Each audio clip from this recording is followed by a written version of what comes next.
હવે આ જે બધા હોર્મોનલ ઇમ્બેલેન્સ થતા હોય છે, એમાં શારીરિક ફેરફારોની પણ તમે વાત કરી કે જેમાં બોડીનું ડેવલપમેન્ટ થાય, મનના વિચારો તરંગી બની જાય. મોટાભાગનાને તો લગભગ એક્ટર જ બનવું હોય છે, ડાન્સર બનવું હોય છે ને આવું જ હોય છે, કારણ કે એ લોકોને ફ્રેન્ડ સર્કલ એ લોકો માટે સર્વસ્વ હોય છે. તો જ્યારે ફિઝિકલ હેલ્થની વાત આવે એડોલ્સનની, જ્યારે આવા ખાસ કરીને હોર્મોનલ ચેન્જીસ થતા હોય, high sugar, high fat, high calorie એ ફૂડ ના ખાવા જોઈએ. ત્યાંના પેરેન્ટ જે છે એ પણ ડબ્બામાં ઘણી વખત આપણે જોઈએ છે કે પેલું પેકેટ ફૂડ જે હોય છે એ તોડીને સીધો ડબ્બો ભરી દે છે. જો પેકેજ ફૂડ તો એલાવ જ નથી, કેમ કે પેકેજ ફૂડમાં હાઈ કેલરી હોય છે અને બીજું ફેટનું પ્રમાણ બી વધારે હોય છે, વજનમાં બી વધારો થાય, ઓબેસિટીનું પ્રમાણ બી વધે છે. પણ ઘણા બાળકોમાં આ ઉંમરે જો ધ્યાન આપવામાં ન આવે તો હાઈટ પ્રોપરલી વધતી નથી.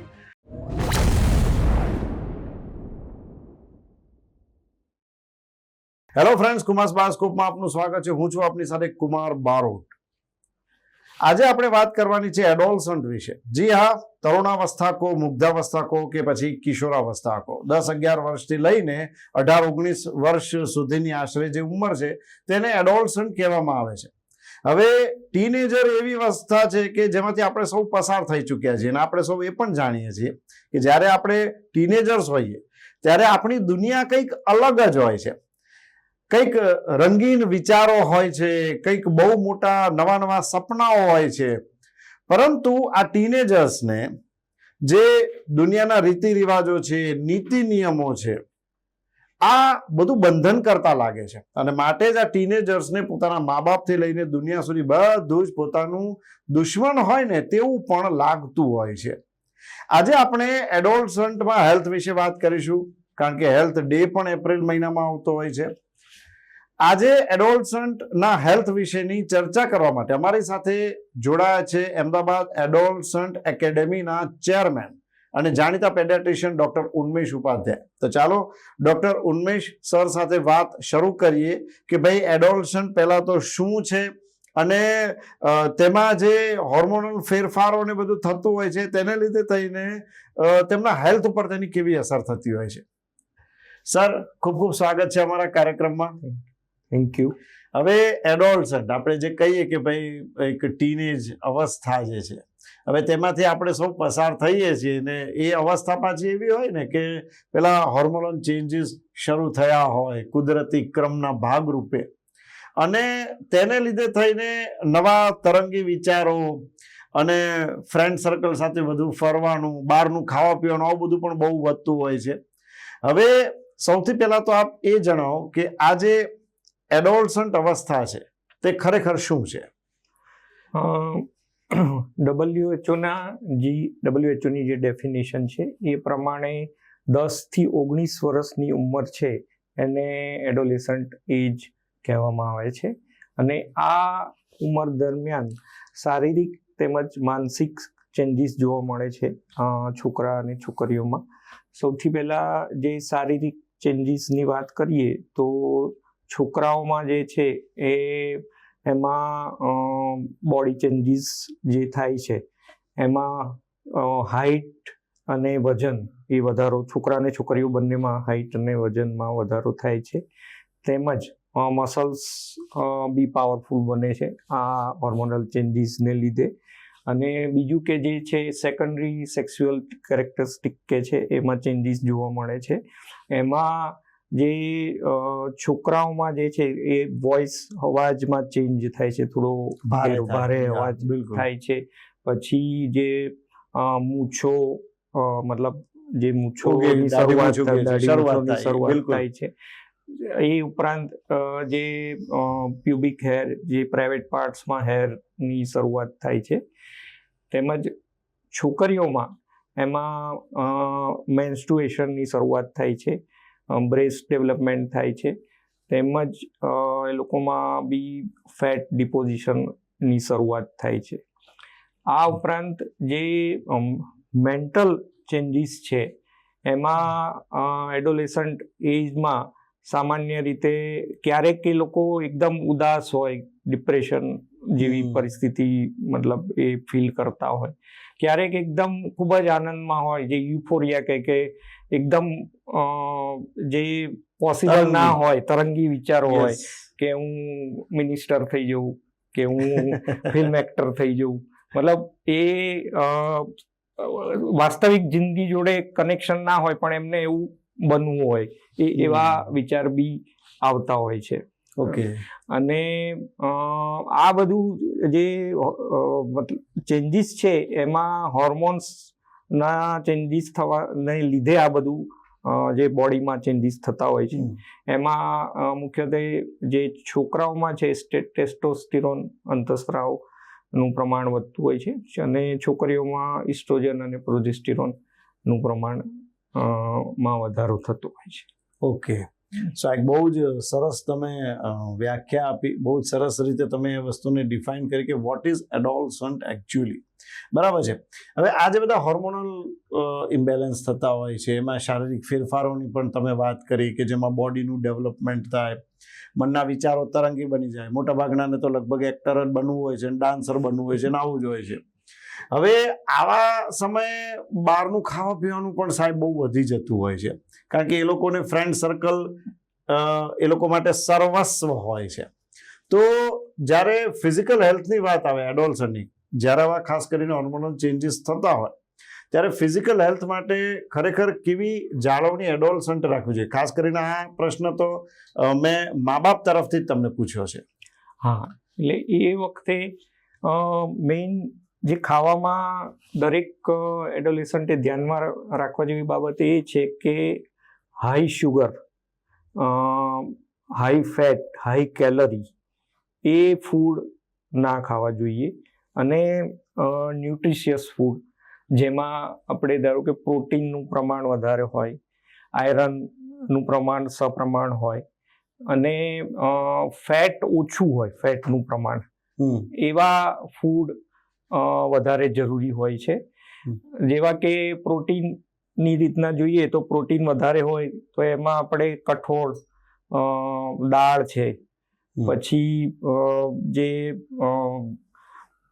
ફણગાવેલા મગ કે ચણા છે, પછી પનીર કે ચીઝ છે, આ અને વસ્તુઓથી દૂધ, આ વસ્તુઓમાં પ્રોટીનનું પ્રમાણ વધારે હોય છે.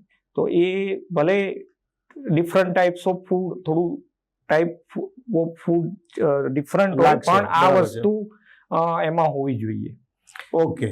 હવે તમે આ બહુ સરસ ફૂડની વાત કરી, પણ મને યાદ છે સ્કૂલમાં હતો ને, મને દાબેલી ભાવતી, મને વડાપાઉં ભાવતા, મને સેન્ડવિચ ખાવી ગમતી હતી. તો પેરેન્ટ્સ પણ અત્યારની જો વાત કરીએ ખાસ કરીને તો અત્યારના પેરેન્ટ જે છે એ પણ ડબ્બામાં ઘણી વખત આપણે જોઈએ છે કે પેલું પેકેટ ફૂડ જે હોય છે એ તોડીને સીધો ડબ્બો ભરી દે છે. હવે પેરેન્ટ્સ શરૂઆત જ આ રીતે કરી નાખતા હોય તો પછી બાળકોને ઘરનું ભાવે ક્યાંથી? શું કહેશો? હા, એટલે એ જો પેકેજ ફૂડથી, તો પેકેજ ફૂડ તો એલાવ જ નથી, કેમ કે પેકેજ ફૂડમાં હાઈ કેલરી હોય છે અને બીજું ફેટનું પ્રમાણ બી વધારે હોય છે. જે ટ્રાન્સ સેચ્યુરેટેડ ફેટ કે છે એનું પ્રમાણ વધારે ઘણા જે પેકેજ ફૂડમાં હોય છે. એને લીધે વજનમાં બી વધારો થાય, ઓબેસિટીનું પ્રમાણ બી વધે છે.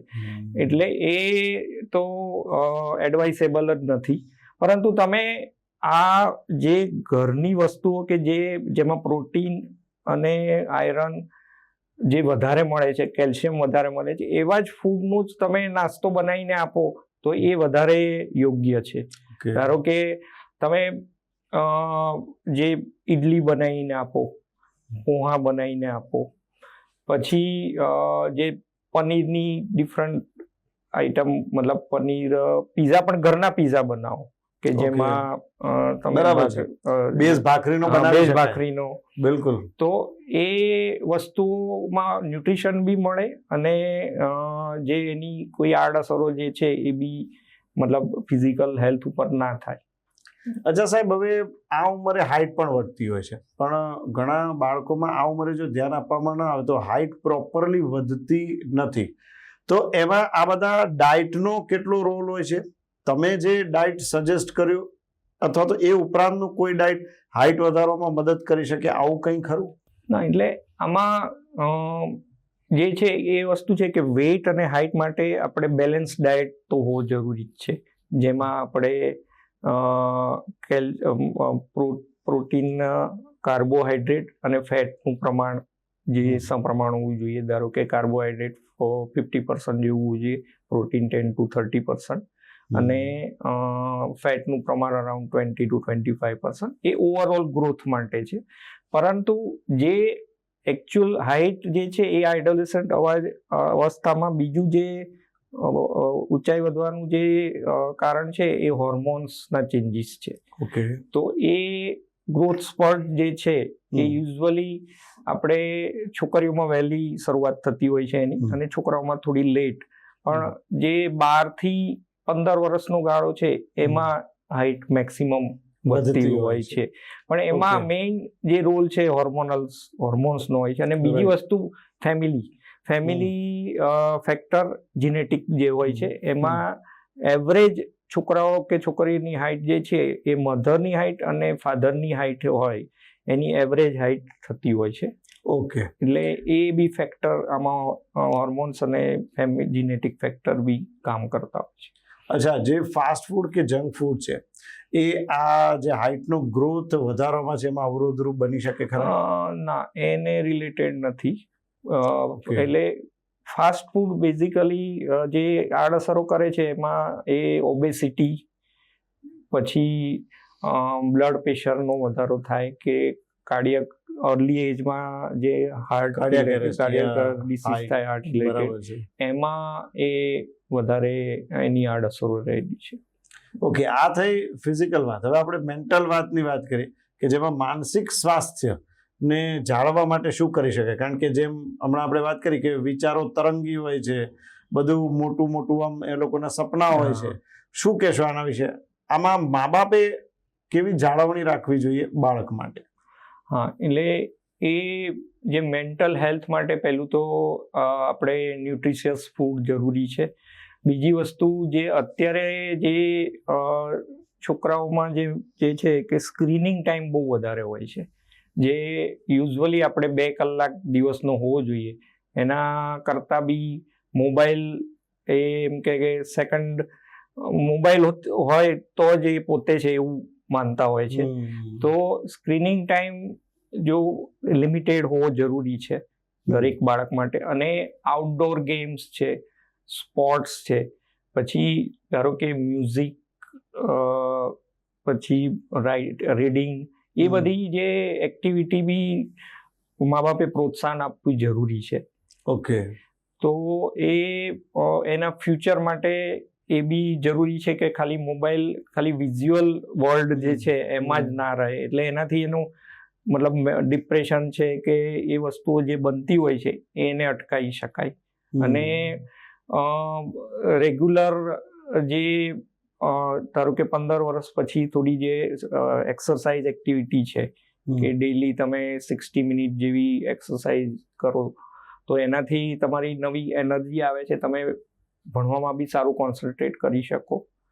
તો એ બધું જરૂરી છે. અત્યારે એવું પણ સાંભળવા મળે છે કે ભાઈ એઆઈનો ઉપયોગ કરીને આ બાળકો પોતાના જીવનના ઘણા બધા ડિસિઝન્સ લેતા હોય છે. મૌલિક જે પોતાના વિચારો હોય છે કે જે મનને મગજને કસવાનું હોય, કે જે આપણા સમયે હતું તેવું અત્યારે ઓછું જોવા મળે છે. તો મેન્ટલ હેલ્થને હજી વધુ સારું કરવા માટે બીજા કયા ઉપાયો કરી શકાય? હા, તો એમાં એવી અમુક સ્પર્ધાઓ છે કે એમાં બાળકને ધારો કે અમુક મેથ્સની રિલેટેડ કોમ્પિટિટિવ એક્ઝામ હોય છે, તો એમાં પ્રોત્સાહન બાળકોને કરવું જોઈએ કે એમાં પાર્ટ લે. પછી ધારો કે આપણે પહેલાં હતું અમુક સેલ્ફ લીડરશિપ માટે વક્તૃત્વ સ્પર્ધા કે એવી જે એ સેલ્ફ લીડર્સ મતલબ આગળ લીડર બનવા માટે બી એટલું ઇમ્પોર્ટન્ટ છે, પોતે વિચાર કરી શકે કે પોતાના વિચારો રજૂ કરી શકે. તો એ બધા માટે એ બી એક જરૂરી છે. અને બીજું મેન્ટલ હેલ્થ માટે એક બીજું બી પ્રોપર છે કે એમાં બી સ્ક્રીનિંગ ટાઈમ એક આવે જ છે કે બાળકે મતલબ 8 થી 10 કલાક ઊંઘ લેવી જરૂરી છે. જે મોબાઈલ વધારે નાઇટમાં બી મોડે સુધી બાળકો મોબાઈલ જોતા હોય છે, સવારે વહેલા ઉઠીને પાછો મોબાઈલ જોતા હોય છે. તો પ્રોપર સ્લીપ મળે તો એ નવા વિચારો બી લાવી શકે છે. એટલે આ બધા ફેક્ટર બી ઇમ્પોર્ટન્ટ છે મેન્ટલ હેલ્થ. એટલે મતલબ એઆઈ સિવાય કે જે પોતાની રીતના વિચારી શકે, નવું કરી શકે. આ તમે બહુ સરસ વાત કીધી. તમે સ્ક્રીન ટાઈમની વાત કરી. સ્ક્રીન ટાઈમ વધે છે, આપણા મોટાઓમાં પણ આપણે જોયું કે સ્ક્રીન ટાઈમ તો ઘણો વધી ગયો છે. આને લીધે થઈને મોટાઓમાં તો ઊંઘના પ્રોબ્લેમ થતા હોય છે. શું આ જે અવસ્થા છે ટીનેજર્સ કે જ્યારે હોર્મોનલ ચેન્જીસ થતા હોય ત્યારે પણ સ્ક્રીન ટાઈમ કે અન્ય કોઈ કારણોસર ઊંઘ ડિસ્ટર્બ થતી હોય છે ખરી? હા, એટલે એ જે છે, ધારો કે ઘણા જે એડોલેસન્ટ એજ છે મોટા ભાગના એ રાત્રે ધારો કે 12-1 વાગ્યા સુધી મોબાઈલ જોતા હોય તો એ પોતે ઊંઘી નથી ત્યાં સુધી જ્યાં સુધી એનો ટાઈમ, એ રોજની આદત થઈ જાય છે કે ભાઈ હું 2 વાગ્યા સુધી અને આ મોબાઈલ જોઈશ. અને પછી શું થતું હોય છે કે એની ઇન્ટરમિટન્ટ બી સ્લીપ ડિસ્ટર્બ થતી જ હોય છે. કેમ કે પેલું ધારો કે કોઈ પોસ્ટ કર્યું હોય તો એમાં એ જોવે કે આમાં મારે કેટલા લાઈક આવ્યા, કોઈએ લખ્યું છે કઈ કોમેન્ટ, તો એ ઇન્ટરમિટન્ટ એમાં બી એ ડિસ્ટર્બ સ્લીપ થતી જ હોય છે. એના લીધે જે રૂટીન એક્ટિવિટી બીજા દિવસની છે એમાં બી ધારો કે સ્કૂલ પરફોર્મન્સમાં બી ઘણીવાર એ પ્રોપર કોન્સન્ટ્રેટ નથી કરી શકતા હોતા. અને બીજી વસ્તુ એ છે કે ફેમિલી ટાઈમ, જે ફેમિલી ટાઈમ દરમિયાન આપણે એ એવી જોવું જોઈએ કે ભાઈ ફેમિલી ટાઈમ દરમિયાન મોબાઈલ નહીં વાપરવાનો. તો એ કેમ કે ફેમિલી ટાઈમમાં મોબાઈલ વાપરતા હોય છે તો તમને ફેમિલી જોડે કનેક્શન જ નથી રહેતું. એ જે ફેમિલીમાં શું ચાલી રહ્યું છે ઘણીવાર ખબર બી નથી હોતી. બહુ સાચી વાત. એટલે એ વસ્તુ બી મોબાઈલમાં નુકસાનકારક હોય છે. અને બીજું કે આ ધારો કે એ જે મોબાઈલ એડિક્શન થઈ ગયું પછી તમે જો મોબાઈલ લઈ લો, તમે કે 5 દિવસ નહીં વાપરવાનું એમ કહો ધારો કે પેરેન્ટ્સ તરીકે, તો એની આડઅસરો ઘણી થતી હોય છે. એકદમ એ મતલબ ડિપ્રેશનમાં અમુક જતા રહેતા હોય છે છોકરાઓ. અને મતલબ ગુસ્સામાં થઈ જાય, ઇરિટેબલ થઈ જાય કે એને કઈ બી કહો તો એ પછી મતલબ એ ધ્યાન નથી આપી શકતા સ્કૂલમાં બી. એટલે એ બધી મેન્ટલ હેલ્થ ઉપર આની મોબાઈલની આડઅસર, ઊંઘ ઉપરાંત ઊંઘ પછીની બી આ આડઅસરો છે. સ્કૂલ પરફોર્મન્સ, રૂટીન એક્ટિવિટી, એ બધા ઉપર બી અસર થતી હોય છે. પણ મને તો એવું લાગે છે ડૉક્ટર સાહેબ કે પેરેન્ટ્સે પહેલેથી બાળકોને પણ મોબાઈલની આદત નાખી દીધી છે. બાળક જમતું ના કે કંઈ ના હોય તો મોબાઈલ હાથમાં પકડાવી દે છે. પછી બાળક જેમ જેમ મોટું થાય એમ એને એ આદત પછી છૂટતી જ નથી. ઘણી વખત એવું પણ જોવા મળે છે કે ટીવી પણ ચાલુ હોય, બાળકનો મોબાઈલ પણ ચાલુ હોય અને તો જ બાળક પાછું જમતું હોય. હા, એટલે એ વસ્તુ જે છે કે અત્યારે જે ઇન્ડિયામાં અને અમેરિકન એકેડેમિક પીડિયાટ્રિક્સ પ્રમાણે બી કે 2 વર્ષથી નીચેના બાળકને તો મોબાઈલ એલાવ જ નથી, મોબાઈલ આપવાનો જ ના હોય. પણ એ અમુક મધર એવું કહે છે કે એને મોબાઈલ આપીએ તો જ જમે છે. પણ એ મોબાઈલ આપવાની જે ટેવ પાડી કોણે? એ તો પેરેન્ટ્સ જ પાડે છે ને. બાળકને તો ખબર નથી હોતી કે મોબાઈલ શું વસ્તુ છે. મધર જ મોબાઈલ આપે અને પછી ખાવાનું શરૂ કરે, મતલબ એનાથી એક ખાવાની શરૂઆત કરે તો પછી એડિક્શન, મતલબ એ ટેવ જ પડી જાય કે મોબાઈલ આપે તો જ જમે. હવે જે જૂનું વસ્તુ હતી કે આપણે મધર અથવા તો દાદા કે જે સ્ટોરી કહેતા હતા, કોઈ વાર્તા કહેતા હતા, તો એ વસ્તુ હવે નથી. કે જે એ વસ્તુ એમ કે રિસ્પોન્સિબલ ફીડિંગ કહે છે કે જો નાના બાળકને ખાવાની શરૂઆત પહેલા કંઈક સ્ટોરી કહો અથવા તો એને કંઈક જે એને ગમતી વાત સંભળાવો કે ગીત સંભળાવો તો એનાથી એ ખાતું થાય. પણ એ વસ્તુ હવે જોવા નથી મળી, કારણ કે ફેમિલી ન્યુક્લિયર થઈ ગયા છે, દાદા દાદી સાથે હોતા નથી. હવે મહત્વની વસ્તુ છે એક્સરસાઇઝ. આપણે આમ તો યંગ જનરેશનથી લઈને ઓલ્ડ એજ સુધીના લોકો માટે એવી એક સલાહ ડોક્ટર્સ આપતા હોય છે, વિડીયોઝ પણ બહુ જોવા મળતા હોય કે તમે રેગ્યુલર એક્સરસાઇઝ કરો, કંઈ નહીં તો રોજની ઓછામાં ઓછી 20 મિનિટ એક્સરસાઇઝ કરો. રોજ ન થાય તો અઠવાડિયામાં 5 દિવસ એક્સરસાઇઝ કરો. આ આખું એક તમારી પર હેમરિંગ અત્યારે કરવામાં આવ્યું છે. કારણ કે પહેલા લોકો ખેતી અને પશુપાલન કરતા એટલે કસરત કુદરતી થઈ જતી, કુદરતી જાતે જ થઈ. પરંતુ હવે એક્સરસાઇઝ ઓછી થાય છે. શું આ એક્સરસાઇઝ ઓછી થવાની અસર બાળકો ઉપર પણ પડી છે? કારણ કે એ લોકો ને મોબાઈલ જોવો વધુ ગમે છે, રમવું નથી ગમતું. હા, એટલે એમાં બી મોબાઈલ સ્ક્રીનિંગ ટાઈમ વધારે છે, એને લીધે આઉટડોર એક્ટિવિટી ઘટી ગઈ છે. તો એ એક્સરસાઇઝનું પ્રમાણ બાળકોમાં ઘટ્યું જ છે, અને એને લીધે આપણે ઓબેસિટીનું પ્રમાણ જે એડોલેસન્ટ એજમાં જે વધારે જોવા મળે છે, જે પહેલા કરતા 20 to 25% વધારો જોવા મળ્યો છે.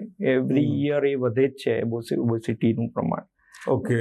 અને આમ રૂટીનમાં આપણે at least per day 60 minute exercise એડવાઇસેબલ છે. એમાં એરોબિક એટલે જે હળવી, ધારો કે વોકિંગ, રનિંગ, એ હળવી એક્સરસાઇઝ, અથવા તો જે અઠવાડિયામાં 3 દિવસ જે હેવી એક્સરસાઇઝ બી કરી શકાય. એમાં ડાન્સ છે કે પુશઅપ છે, પછી સ્પોર્ટ્સમાં ધારો કે ક્રિકેટ રમે કે જે વોલીબોલ છે, ફૂટબોલ છે, એ કરી શકાય.